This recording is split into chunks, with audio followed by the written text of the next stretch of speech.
Nagdulot ng saya sa mananahi ng Binacol ang mga natanggap nilang kagamitan sa pananahi mula sa pamahalaan. Nagsimula na rin sa Sarat, Ilocos Norte ang Binacol Festival na dagdag kita sa mga residente. Yan ang ulat ni Rani Dorilag.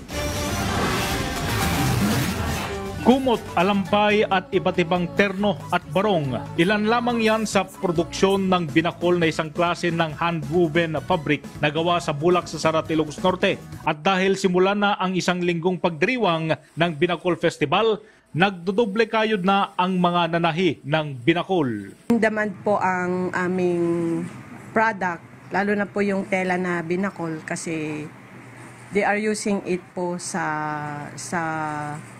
festival at sa mga products po na mga bags, marami pong nag-o-order sa. Simula nang magbigay ng tulong ang pamahalaan, lumaki ang kita ng Sarat Weavers San Jose Multipurpose Cooperative.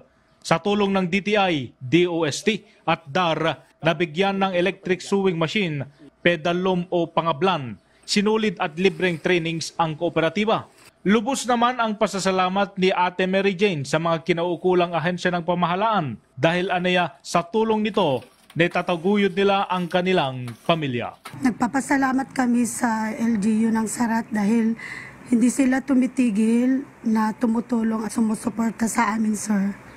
Dahil pag may mga trade fair, sila yung gumagabay sa amin, sir. Salamat, Rani Dorilag.